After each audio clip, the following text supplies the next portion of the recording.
The morning of December 30th, 2025, began like any other winter Thursday in the Wineland Park neighborhood of Columbus, Ohio.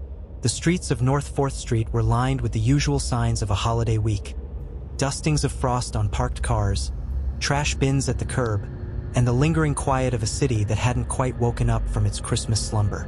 At 1411 North 4th Street, the home of Dr. Spencer Tepee and his wife Mo'Nique looked undisturbed. There were no sirens, no shattered windows, and no outward signs that the young family inside had become the center of a nightmare. For more true crime stories like this, hit the subscribe button. But 80 miles away, in the city of Athens, Ohio, a different kind of tension was brewing. Spencer Tepee was not just a dentist. He was a man defined by his discipline. At 37 years old, he had built a reputation for himself that was rooted in reliability. He had attended the Ohio State University, double majoring in biology and Spanish before earning his Doctor of Dental Surgery in 2017. He was the kind of practitioner who didn't just fix teeth.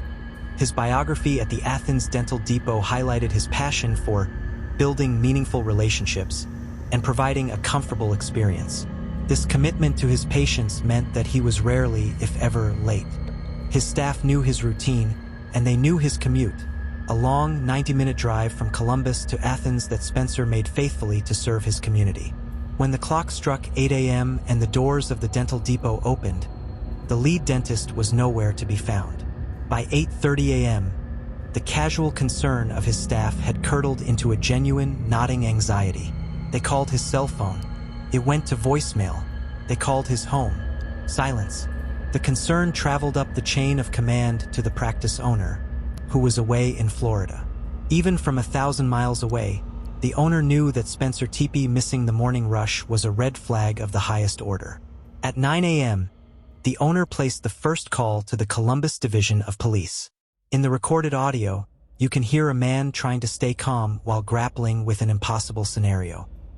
He tells the dispatcher that Spencer runs the office and that his absence is very out of character. But then he adds the detail that shifts the gravity of the call. Spencer's wife, Mo'Nique, wasn't answering either. And in that house, there were 2 toddlers who were entirely dependent on their parents. The dispatchers in Columbus handle thousands of calls, many of which are wellness checks for people who have simply overslept or forgotten to charge their phones. The dispatcher initially pushes back, suggesting that perhaps Spencer is sick or just had a late night.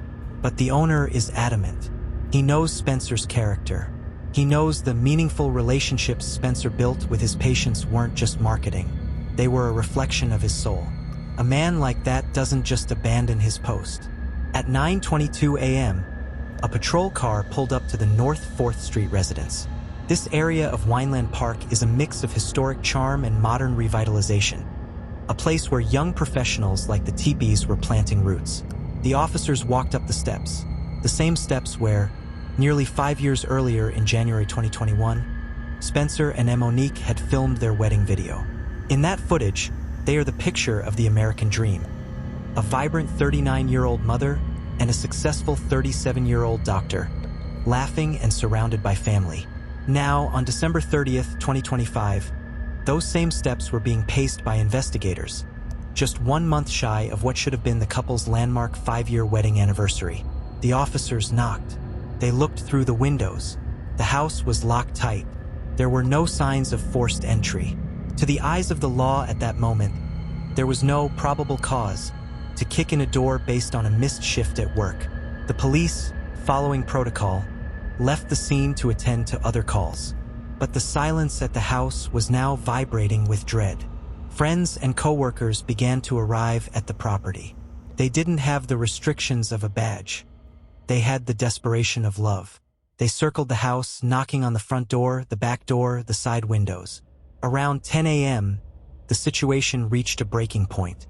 A friend on the porch stopped knocking for a second and leaned their ear against the wood. Through the door, they heard it, the sound of a child.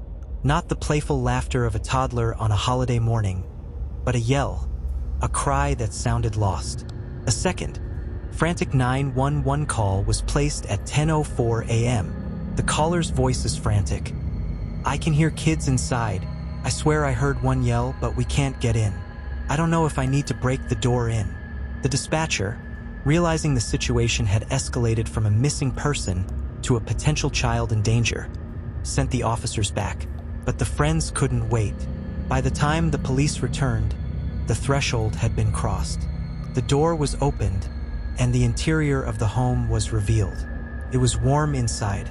The Christmas decorations were likely still up, but the air was heavy with a stillness that no one should ever have to experience.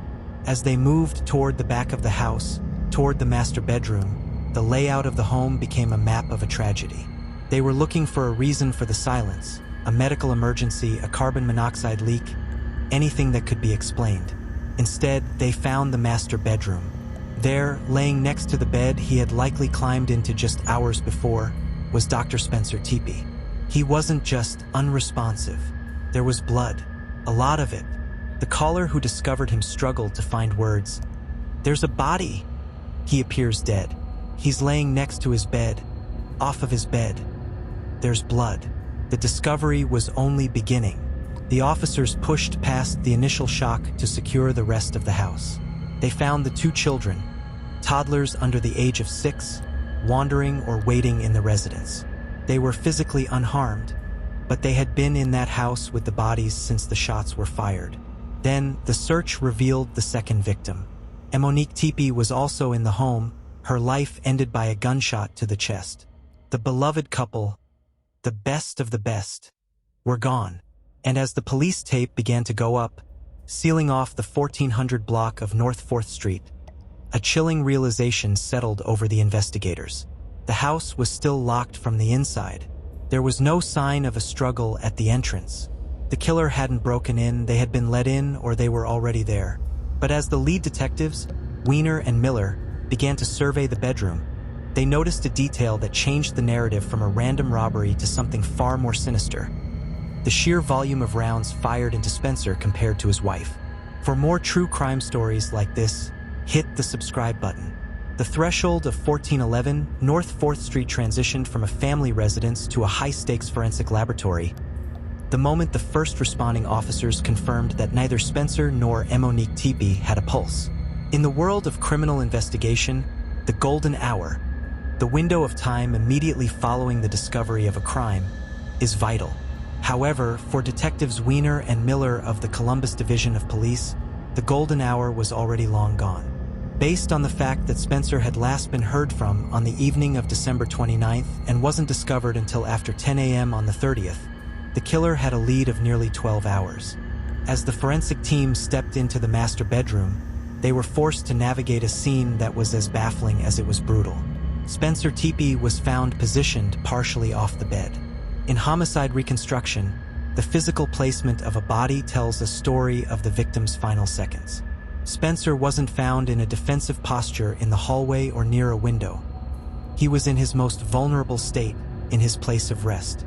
The initial medical examination at the scene revealed a grim disparity that would become the focal point of the entire investigation.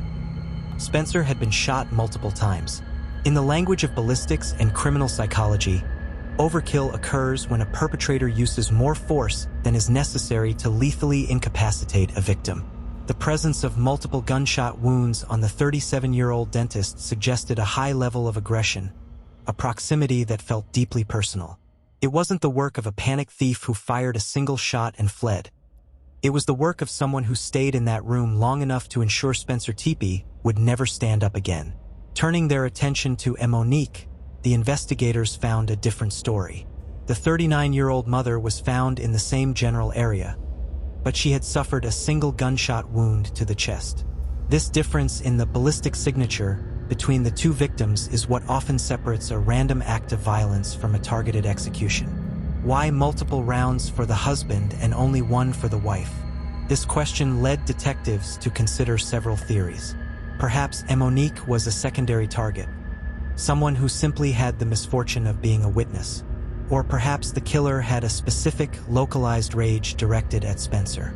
The most heart-wrenching element of the scene was the presence of the two toddlers. In many domestic homicides, children are either harmed or shielded. Here, they were left in a state of traumatic limbo. Investigators had to consider the psychological state of the perpetrator. What kind of person commits a double homicide and leaves two small children to wander the house? It suggested a killer who was either so focused on the parents that the children didn't register as a threat, or someone who possessed a strange, twisted mercy by sparing the young ones while destroying their world. While the coroner's office worked to remove the bodies, the crime scene search unit began the painstaking process of gridding the room. They weren't just looking for the large pieces of evidence like shell casings. They were looking for the microscopic. In an interior crime scene, every fiber tells a story. They looked for transfer evidence, carpet fibers on a killer's shoes, or hair that might have fallen during the struggle. Because the house was an enclosed environment, there was no wind to blow away DNA and no rain to wash away footprints. One of the most significant findings, or rather a lack of findings, was the absence of a murder weapon. In many crimes of passion, a perpetrator might drop the gun in a moment of shock or discard it in a nearby trash can or sewer grate. The fact that the weapon was gone indicated a level of premeditation. The killer had arrived with a firearm and had the presence of mind to take it with them, preventing an immediate ballistic match to any registered owner. Then there was the issue of the shell casings. In semi-automatic weapons, the brass casing is ejected with every shot. These casings are a gold mine for detectives. Not only do they tell you the caliber of the weapon, allowing police to narrow down the make and model of the handgun, but they can also carry touch DNA. To load a magazine, a person must physically press their thumb or fingers onto the metal casings to slide them into the spring-loaded clip. Even if the killer wore gloves during the shooting, they might have been barehanded when they loaded the gun hours or days prior. Investigators bagged each casing individually, hoping that the lab at the Ohio Bureau of Criminal Investigation, BCI, could pull a usable profile from the cold brass. As the forensic sweep expanded from the bedroom to the rest of the house, the no forced entry factor became an undeniable pillar of the case. Detectives checked every window latch and every door frame. There were no pry marks from a crowbar, no shimming of the locks, and no broken panes of glass. This led to a narrow set of possibilities. The Tepees knew the killer and opened the door. The killer had a key. The Tepees had left a door unlocked, a common habit in neighborhoods perceived as safe. This lack of a break-in suggested a sanctuary breach that was likely facilitated by familiarity. Detectives began to look at the security of the home itself. On the front door hung a Ring doorbell camera, the modern-day silent witness. In 2025, these cameras were ubiquitous, capturing high-definition video of anyone approaching the porch. Detectives immediately sought the digital handshake between the camera and the cloud servers. They needed to know, did the camera record a visitor in the middle of the night, or was the camera disabled? Beyond the immediate property, the search for digital eyes led them to a utility pole just a few hundred feet away, at the intersection of 4th and East 8th Avenue. A Columbus police crime camera sat perched there, overlooking the street. This was a critical lead. These cameras are designed to monitor high-traffic areas and act as a deterrent for street crime. If the killer had parked their car near that intersection or fled on foot toward 8th Avenue, their image, or at least the make and model of their vehicle, could be stored on a hard drive in a police precinct. The investigation then moved into the victimology phase. To find a killer, you must first understand the life of the deceased.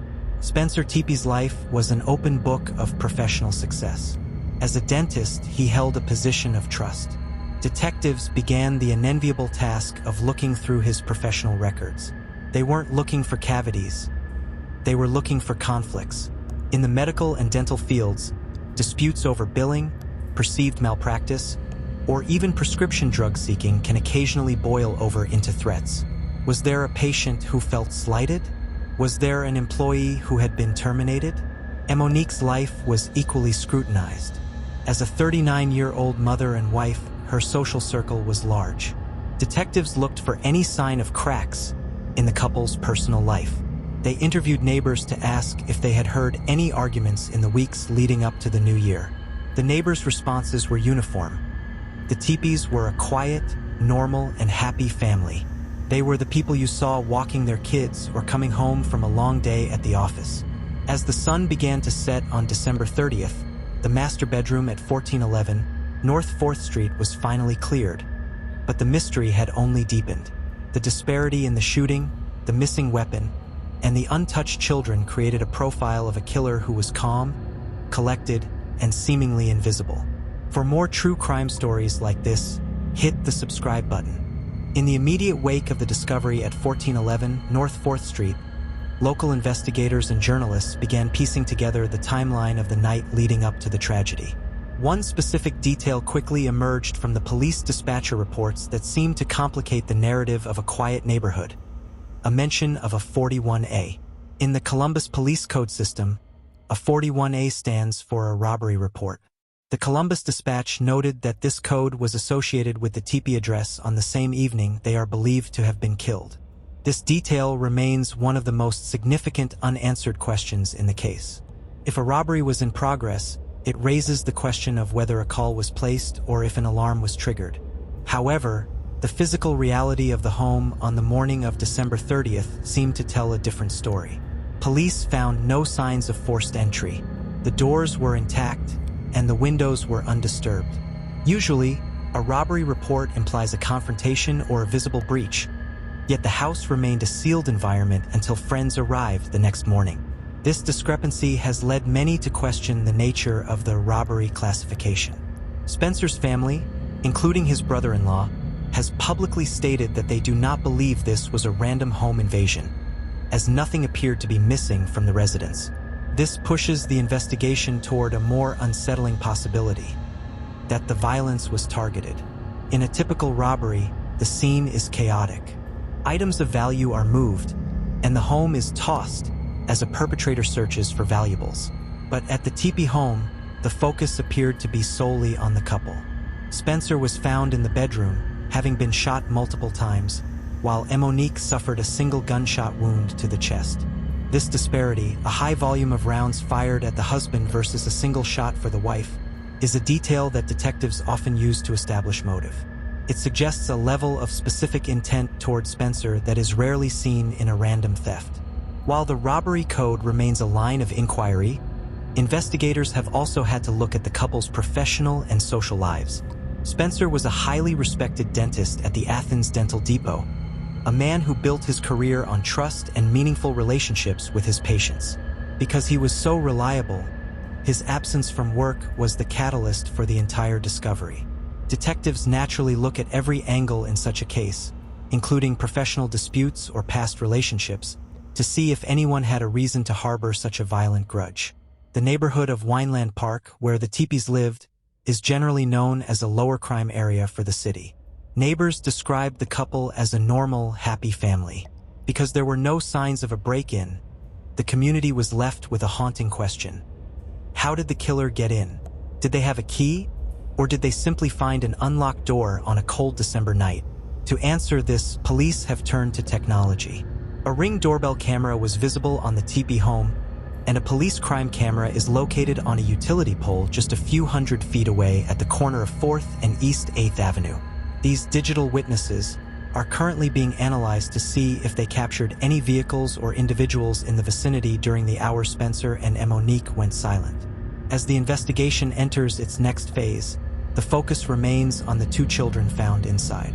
While they were physically unharmed, they were the only ones in the house when the shots were fired. The fact that the killer spared the children but took the lives of both parents adds a layer of complexity to the perpetrator's profile. It suggests a killer who had a very specific mission, one that ended in the master bedroom and left the rest of the home and its youngest inhabitants untouched. The Columbus Division of Police has been careful with the information they release, a common tactic when trying to protect the integrity of a search for a killer who is still at large. They are looking for one piece of evidence: a shell casing, a camera frame, or a witness statement that can explain why a robbery was logged on a night where the only things stolen were the lives of a young father and mother. For more true crime stories like this, hit the subscribe button.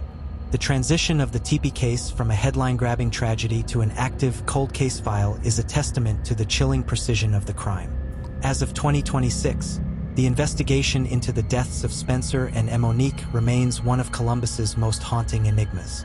When the forensic teams finally packed their kits and the yellow tape was removed from the porch of 1411 North 4th Street, they left behind a neighborhood changed by a permanent sense of vulnerability. The perfect crime scene, protected from the elements, rich with potential DNA, and monitored by cameras, had somehow failed to yield an immediate name. The primary question that lingered in the halls of the Columbus Division of Police was no longer what happened, but who had the knowledge and the coldness to execute it. The current status of the investigation is a waiting game of technology and silence. Detectives have moved beyond the immediate neighborhood canvas and into the deep digital weeds. Every modern investigation of this magnitude relies on the three pillars of evidence: forensics, digital footprint, and human intelligence. Forensically, the case rests on the hope of a familial DNA match or a hit in the Cody's database. Because the killer took the weapon, the ballistic fingerprint, the unique markings left on the slugs and casings, can only be matched if that specific gun is used again in another crime or recovered during a search warrant. Investigators continue to monitor the black market and regional crime scenes for any firearm that matches the caliber and rifling patterns found in the Tepee bedroom. Digitally, the investigation has expanded into geofencing. This involves a legal process where police request data from tech giants like Google and Apple to identify every mobile device that was active within a specific radius of the Tepee home during the window of the murders. This is a painstaking process that requires filtering out hundreds of noise signals, neighbors, delivery drivers, and late-night commuters to find the one device that shouldn't have been there. The Ring camera footage and the police utility pole camera data remain under intermittent review as software for facial recognition and gait analysis improves.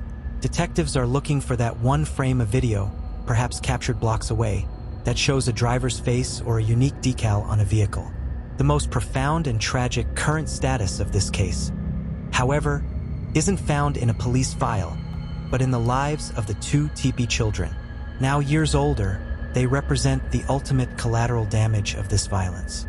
For investigators, the children are a source of both heartbreak and a slim, lingering hope. As toddlers, they were unable to provide a coherent eyewitness account in 2025. However, child psychologists and specialized detectives know that trauma can be stored in the mind in fragments. As these children grow and their cognitive abilities develop, there is the possibility that a memory, a voice, a name, a specific piece of clothing might surface. They are the only living links to the moments before the silence fell on North 4th Street. The human element of the case remains focused on the inner circle theory. Retired NYPD Detective Tom Smith's analysis, that no forced entry often points to familiarity, continues to guide the investigative logic. The police haven't stopped looking at the relationships. They continue to interview and re-interview those who knew the couple best. In many unsolved double homicides, the break comes years later when a relationship sours, a conscience weighs too heavy, or someone seeking a plea deal in an unrelated case decides to trade a name for their own freedom. The 41 robbery code remains a point of intense scrutiny. Whether it was a clerical error or a legitimate report of a struggle, it represents a moment of contact that the killer had with the outside world. The financial audit of the couple's lives also remains a quiet but active area of the probe. In a case where overkill is present, detectives look for a motive that matches the level of rage. They have combed through Spencer's dental practice accounts and the couple's personal investments, looking for any sign of a shadow motive. Was there an insurance policy, a hidden debt, a professional rivalry that had moved from the office to the home? While no public evidence has surfaced to suggest the Tepees were involved in anything but a standard, successful life, the police must continue to look for the why to find the who. The legacy of Spencer and Mo'Nique Tepee is now guarded by their families and the community of Athens and Columbus. The Athens Dental Depot, where Spencer was a beloved pillar, has had to move on, but the chair he occupied remains a symbol of a void that hasn't been filled. The wedding video that once served as a news B-roll is now a sacred archive for his children. The only way they will truly know the sound of their parents' laughter or the way they looked at each other before that December night. The best of the best quote from the family's Facebook tribute has become a rallying cry for those seeking justice. As the years pass, the risk of a case going cold is that the public forgets, but for the Columbus Cold Case Unit, the Tepee file is never far from the top of the stack. They are aware that the killer is walking among the public, perhaps still in Ohio, perhaps having moved across the country, carrying the weight of a secret that destroyed a family. The police strategy has shifted toward strategic pressure, occasionally releasing small details or making public appeals to remind the perpetrator that the eyes of the law are still open. The narrative of this murder mystery ends, for now, not with a gavel or a confession, but with a question that continues to haunt the Midwest. How does a man like Dr. Spencer Tepee, a man who dedicated his life to building meaningful relationships, become the target of such calculated, high-volume violence? And how does a mother like Mo'Nique, in her own home, become a casualty of a shadow that left no trace? The facts of the case are a puzzle with several missing pieces. We have the where, the bedroom, the how, the missing firearm, and the when, the night before New Year's. But until the who is found, the why will continue to echo in the silence of that house on North 4th Street. The story of the Tepee family is a reminder that even the most well-lit lives can be touched by an inexplicable darkness. It is a story that refuses to be buried, because as long as the children are growing and the investigators are searching, the case remains a living, breathing demand for the truth. The silence that began on December 30th, 2021, will only be broken when the person who walked out of that house is forced to stand in the light of a courtroom and answer for the 2 lives they stole. And as always, you've been watching True Crime Story Vault, where every story is told with facts, empathy, and respect for those who can no longer speak for themselves. For more true crime stories like this, hit the subscribe button and comment your thoughts below. Until next time, remember, the truth is never buried.